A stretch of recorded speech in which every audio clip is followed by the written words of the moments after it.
What's going on, football fans? It's me, J.R. Clark, back again with another pound for pound ATL. Obviously not live, but joined by my main man, Jonathan Holder. Jonathan, what's going on, brother? Man, it's thank God it's Friday when we're recording this. So Heck yeah. looking forward to the weekend. Yes, sir. Yes, sir. I'm about to go. Y'all pray for me. I'm going to be out on West Point Lake roasting to death in this beautiful Georgia weather. You But, have fun. You have fun with that. yeah, I'm right. gonna be Well, in my AC. I'm taking canopies and we're going to have the lake and I got fans. So I should survive, but I may come back a few pounds lighter due to loss of water weight. A few pounds lighter, and quite a few shades redder, probably. Look, I said shade, my man. I ain't going to go sit in the sun and bake. It might be hot, but I ain't going to bake. Well, anyway, what has brought us together today, obviously, is last night the Falcons finished up their preseason. Preseason Yep. is done for the Atlanta Falcons. Preseason ends this week for everybody, but it's now officially done. And oh boy, that was a rough one. Yeah. We're not going to spend a ton of time on the game itself because we're going to do that on Tuesday when we got Toby in here. But needless to say, me and you did not have a great time. It was just Look, rough to I watch. I I am as big a Falcons fan as most people. Okay, Hmm. most people who are Falcons fan, I'm as big or bigger than a lot of fans out there. There are some crazy people out there, but but even I was not. We were sitting there getting close to halftime. We're both looking at each other like, do we really want to stay for the second half of this thing? Um, Uh, it was a and the Thursday answer night, and I was like, eh. and the answer was no. Right. Yeah, I don't do that very often. Thankfully enough, we were gifted the tickets. Yeah, Um, if we had so paid, we were staying there whether we had fun or not. right. And so yeah, and that and like it was with it being a Steelers game, there was a ton of Steelers fans. And hey, good on you. You don't get to see your team live Yep. very often, and so and we just happened to be around a ton of them that were enjoying the fact that their starters were annihilating our backups. So Yep. um now on Tuesday, like I said, we'll hotly debate whether starters should have played or not, and that's not really what we're here to talk about. Today, what we're here to talk about today is like the preseason's done, training camp's over, we're on to the regular season now. Mhm. So, what can we like definitively say as we have wrapped up this preseason? What are we excited about? What are we confident about?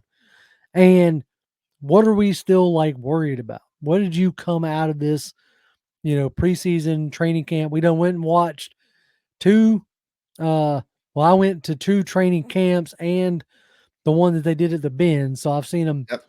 practice three times. You've seen them practice twice, and we went to a preseason game. So Yeah. as far as normal fans that have normal access to this team, we've seen quite a bit of the Falcons this offseason. Yeah. Um, so how are you feeling? Like, what has you going? All right, and then what has you going? Oh God, you know. So the things I'm feeling good about, I feel generally good about the our DB room Right. and the depth that we have there. It's been tested already a bit, but overall, I think it's held up pretty good. Um, you know, so I feel good there. When it comes to things I feel good about, I feel good about in general, just the offense in general. I mean, we only saw one drive of the starters, Right. and it was against the starters for the Cincinnati Bengals. Yep. And even with penalties, they pretty much moved the ball down the field exactly the way they wanted to. They didn't really have any issues other than having to overcome those penalties, which they did. Yep. Right? It didn't end in the fashion that we wanted, but uh, the overall like flow of that offense, I felt pretty good about. Um, and I guess I just feel good about the energy overall, minus the game on Thursday, yesterday.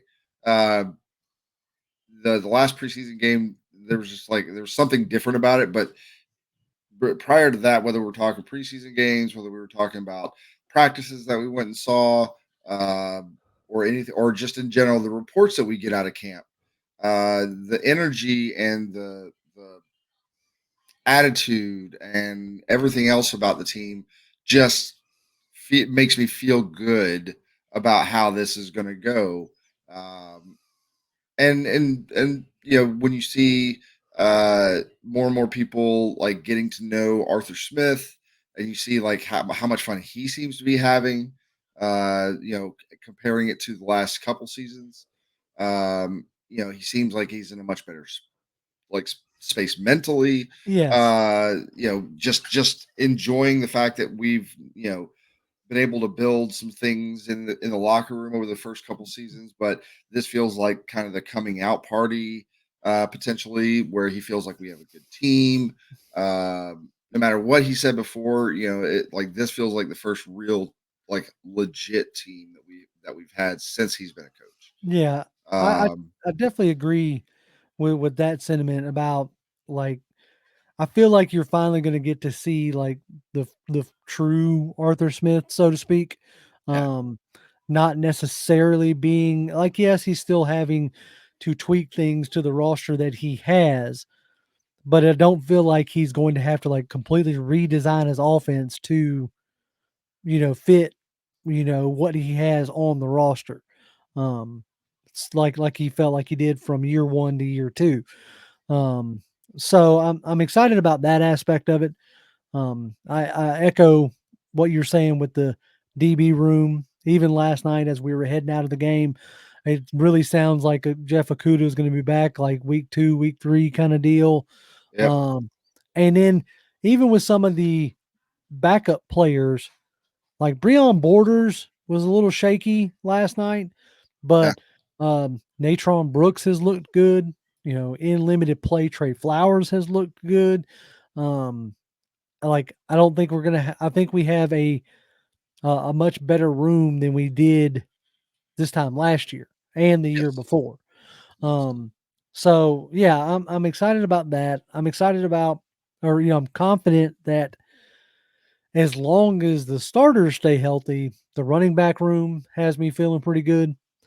I will say now seeing like 3 preseason games of Carlos Washington and Goodwin I um hmm I don't know if I want either one of them like toting the rock a ton.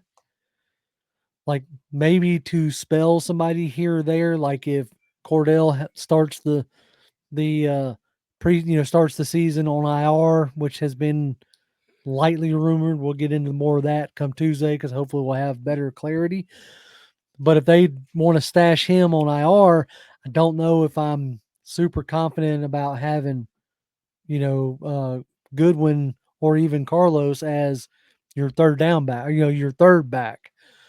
But if we have the full complement of CP, Tyler, and Bijan, I think that that's going to be a jam up, running back room. yeah. But I look at that as so far, by and large, when we've seen Carlos Washington and when we've seen Igwebuike, when we've seen both those guys running the ball, they've been behind twos or even threes as far as offensive line goes. They have not gone behind the ones, the true offensive line. So give those guys a chance to run behind that kind of line instead, and maybe things change. Maybe. But we'll Right. see. Yeah, and like it's tough to gauge, especially, Yeah, anybody trying to gauge anything off of like the first half of last night. Um really shouldn't be judging the backups versus, the starting line of Pittsburgh. So, because you had TJ. Again, we're not going to go super in depth, but like first offensive series, you had Tyler Vrabel going up against TJ Watt. yeah, like no, And dog. that was yeah. No, dog, The, that's fir- the just first the first the first running play, literally they handed off, and the running back's looking at five Steelers that made it just through the line right there. immediately. It was bad. It It was was rough. real bad. And I think unfortunately, I know like, we don't, yeah, that just set the tone for the night, and it didn't get better from there. Anyway, uh, but one of the other things that has me, excited is the D line. Yeah. The D line, I feel confident about with Grady and with Anyamata and with Calais and Bud, Lorenzo Carter. Like you saw, like a good bit of Taquan Graham playing into last night. I don't know if I read too much into him playing late in the third preseason game. I think that might be more of them getting him back into like football shape, so to speak, because I think this was one of the first preseason, like he didn't play much last week.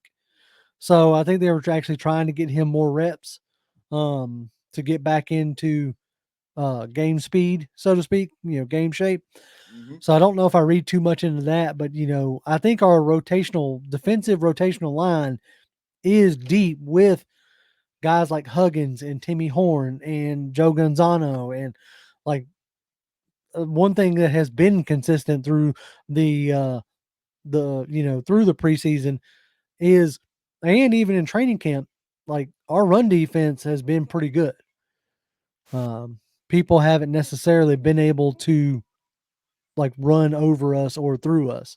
Now I'm concerned about the edges and the flats, but I'm really hoping that gets solved with starting linebackers and starting DBs. Um, but we'll get into that when we get into our concerns. Is there anything Yeah. else that's like really stood out to you as a something you're confident about?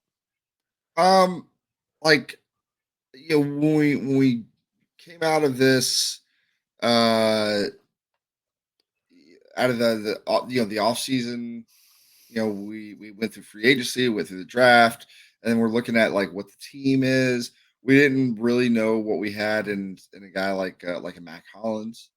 Um, and I think I've just been from the practices to especially in the preseason game 2 when we saw him get involved.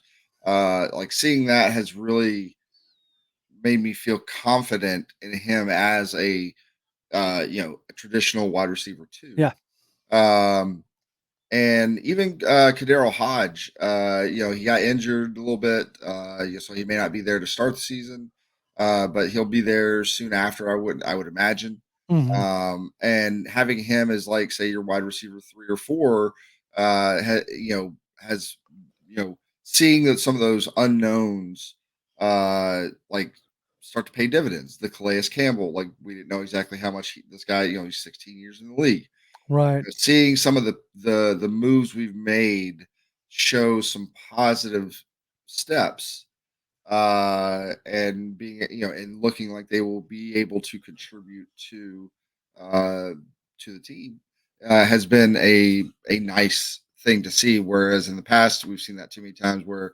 we go out and get guys, we're like, well, they can do this and they can do that, and then when like whether it's preseason or early in the regular season, it just feels like they don't show up, right, but here it's definitely not been the case. yeah. So I feel Um, like I just feel confident with those moves now. yeah, I'm definitely like I have been, and I will continue to like echo. I am stoked about Mac Hollins. Like Yeah. from what I have seen of him up at training camp, the little bit in preseason, he seems like he has that swagger, that Roddy White, that Muhammad Sanu, that kind of swagger that when he makes a play or converts a big third down, he's going to get everybody juiced and Yep. I think he's a guy who is going to um, I think the team's going to benefit from his presence, definitely. All right, so on to what we are still concerned about coming out of training camp, out of preseason. Um, I will say initially I was concerned about the linebackers, Mhm. but even when they released Michael Walker, I was like, guys, like we're kind of thin back there, but I have to say I'm not as concerned as I was because guys like Nate Landman have looked competent. Guys like Andre Smith have looked competent. Guys like Mike Jones Jr. has looked Who? competent. Right, Mike Jones is what I Mike Jones. Yeah. But these guys have looked competent in the scheme as far as like coming downhill and plugging the run, making some plays, getting sacks, that kind of.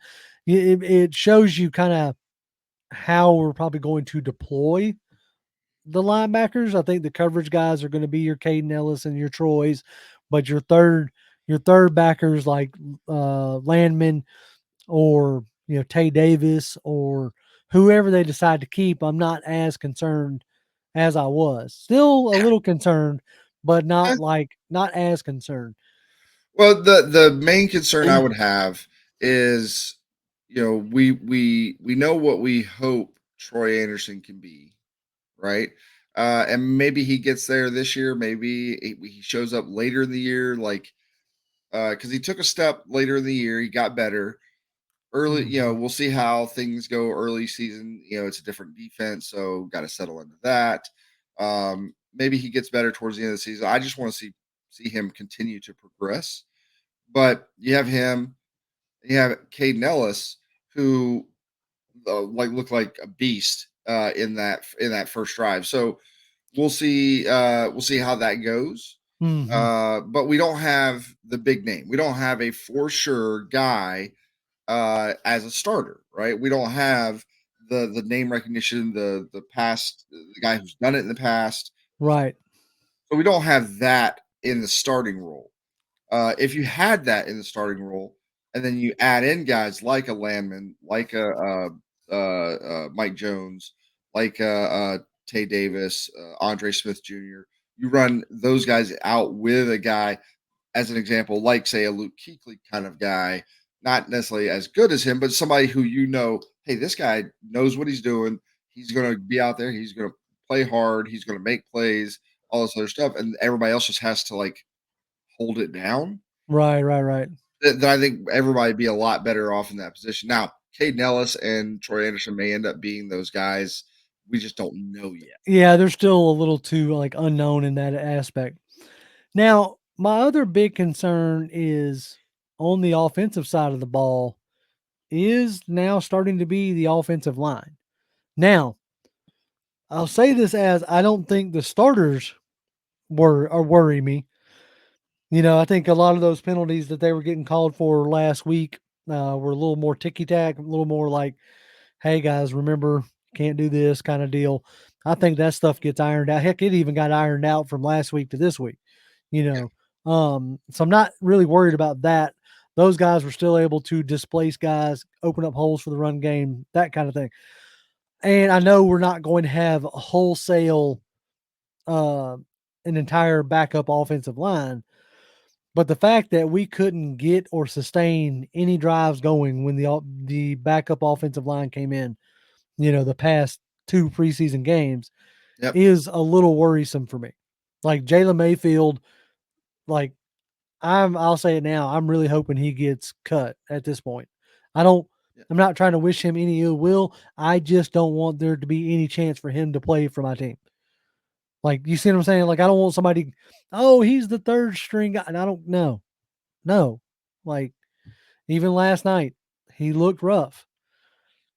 Same thing with Tyler Vrabel. Like, I really want them to either make a trade or grab somebody who gets cut for that swing tackle position because nobody really stood out to me. Yep. Now, Ryan Newsel, he's got to me with Hennessy on IR, he's got that backup center job on lock. And Jonathan Gwynn looked decent enough playing center. But outside of those two, like Justin Schaefer hasn't looked all that great. Um, like I said, Vrabel didn't look good. Hennessy or Mayfield didn't look good, and Hinton, Kyle Hinton looked okay.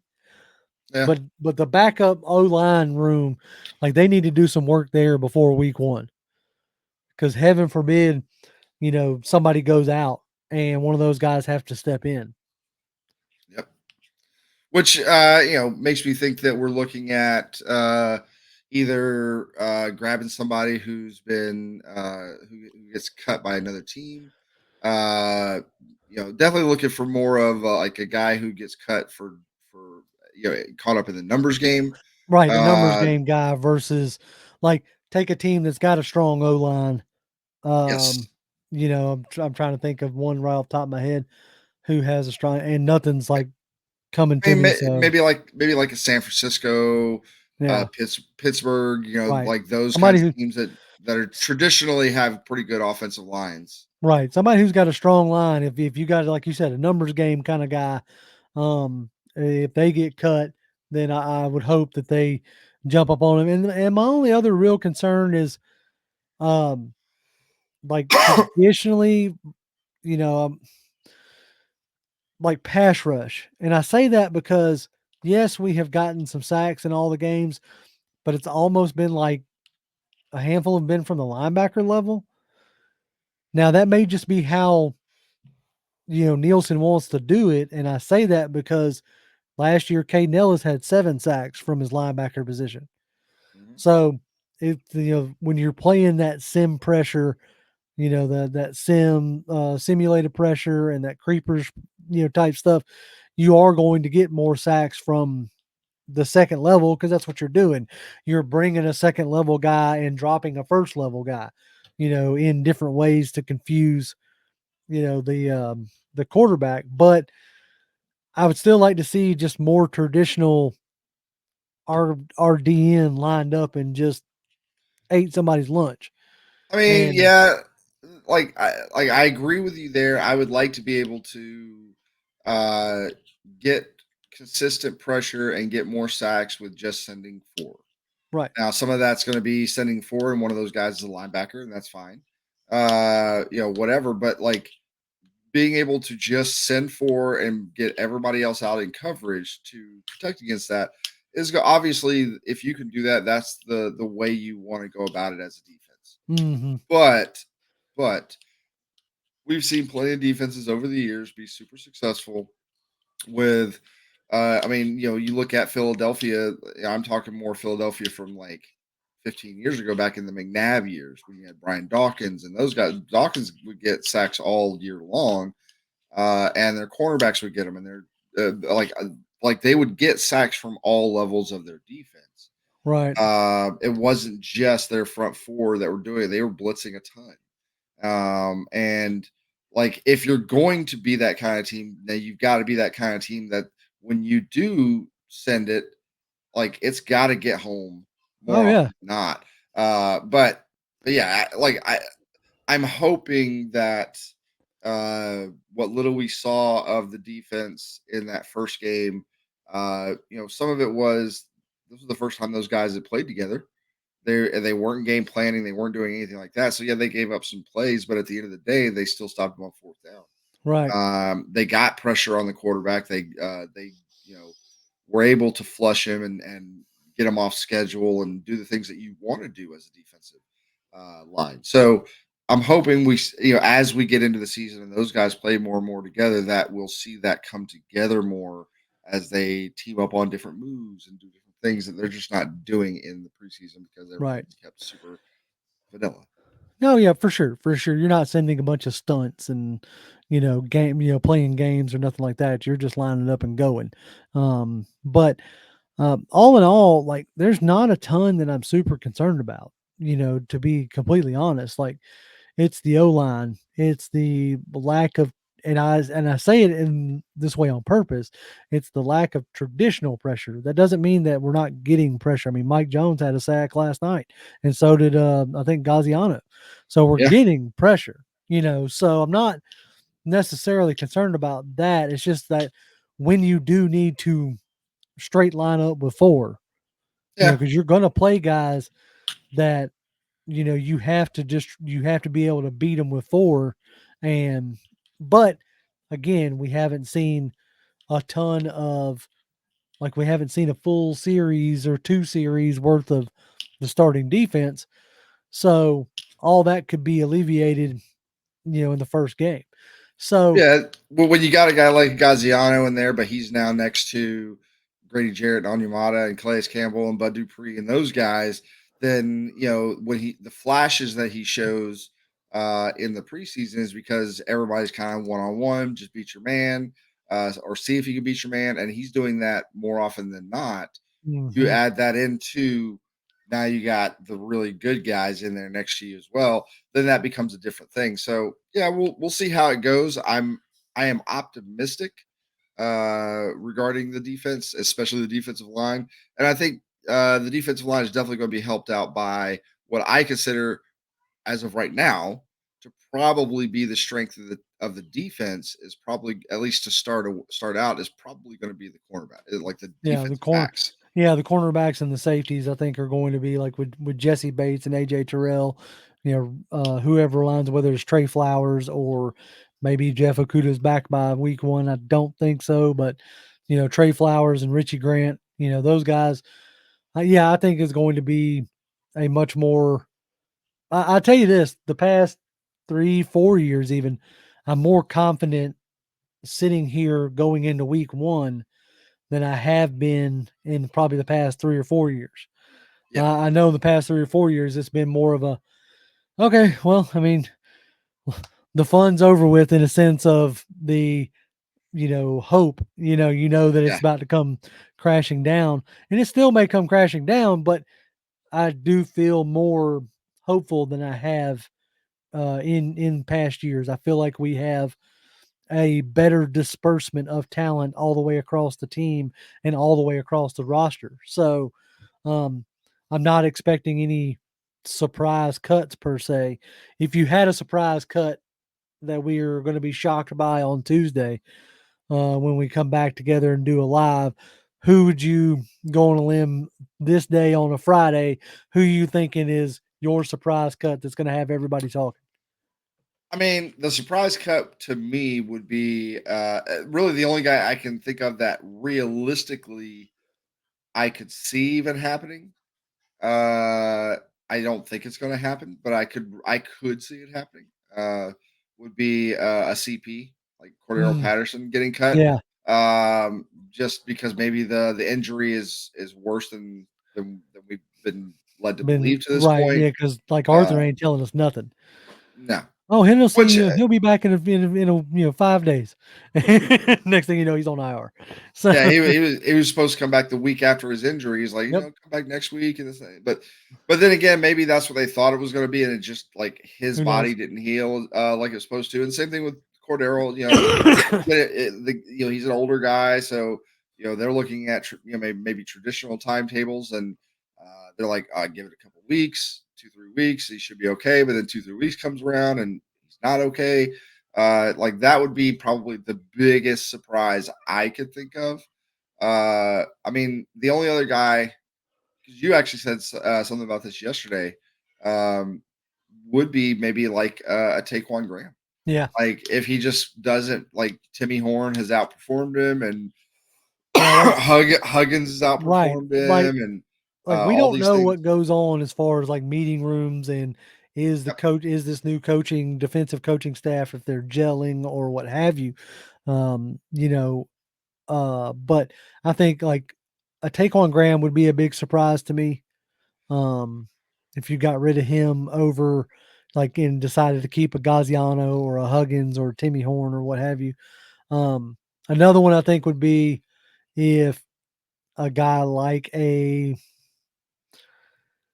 feel like Mayfield is probably like more on the chopping block than we may realize, or but another one's like a guy like what do you do with Keith Smith versus Parker Hesse? You know, like those are the tough decisions that they're going to have to make. You could say, well, Parker Hesse played a lot in the third pre. Yes, but he wasn't doing what he was doing last year, which was like the dirty work. They know he can do that. So I wonder if they're trying to see, hey, can you be that, third, fourth tight end? Can you play the fullback position and, do some catching, kind of deal.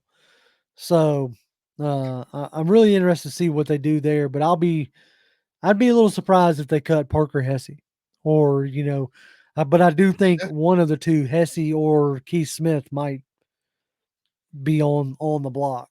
If I had to take a guess, if it was going to be between those two guys, I would say likely it'd probably be Parker Hesse. Because I think that Arthur Smith likes Keith Smith. I think he works really well with as a fullback. Like just when you have a fullback in there, he's a really good guy to have in there because like he takes the right lanes. Oh yeah, He does the right blocks. He's going to do that, and he's a good special teams guy. So Parker Hesse, don't know how much he does on special teams, but I could see Parker Hesse being let go potentially. Um, and some of these it guys, would still be kind of a surprise because he seems very much an Arthur Smith kind of guy. right? And also like some of these guys may have a stay execution in the sense of if they want to stash Mike Hughes or if they want to stash CP84 on the IR or Yeah, even like Jeff Okuda or what have you. They may have a 6 week stay and they may be pushing off those decisions, but yeah, I mean we should have a good bit to talk about come Tuesday. But yeah, that puts a pretty good wrap on the preseason. I think all in all, I think we're far more confident than we have been, at least here in the under the pound for pound umbrella. I think we're far more confident than we have been in the past few years, and that's kind of nice, to yeah, see. yeah. And we'll see if our hopes are dashed against the rocks come week one. Um, if there's any kind of indication whatsoever you can take from preseason, if the Falcons play, to what we think they can, I think they Hmm. should beat Carolina. I think so. Um, especially with Carolina losing one of their big weapons at least early in the season. Um, that kind of situation. We'll see how it pans out. But yeah, like coming out of this preseason, coming out of the overall off season in general into training camp, watching the practices, going to or watching the preseason games, all those things have given me a um a feeling of like a feeling of hope that is not just born out of what everybody talks about, which is every off season, every August or whatever you want to call it, like every team feels like they can win the Super Bowl. Yeah, Every yeah, fan base feels like this is going to be our year, and that's true because of the way the NFL is, right? right. But at the same time, like I feel something more than that right now. Yeah, I feel more than just the comment of hope springs eternal.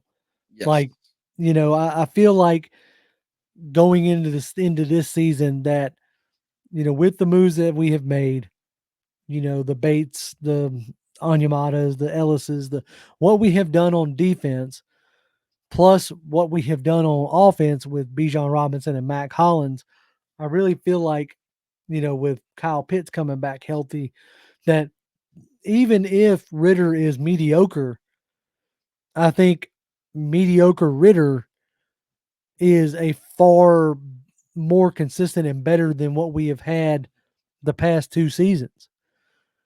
Because of everything else, because of Yeah. a overall better offensive line, because of a much better running game, because of a more consistent, pass catching game with, Pitts and London and Hollins and Janu Smith. Those four guys to me, like, I know it sounds like cheesy or hokey, but if you took 2021 Ryan, as rough as that looked, and put him behind this offensive line and with these pass catchers and these running backs, I think you would have had more success. So that's what gives me hope with Ritter. If Ritter is just mediocre and is a point guard to begin with, just distributing the ball to where it needs to go, what it looked like on that one drive, as long as the guys do what they're supposed to do on the other end of it and you don't have some weird tip drill, I think that we're going to score some points, and I think we're going Yeah, to have a more consistent level of play.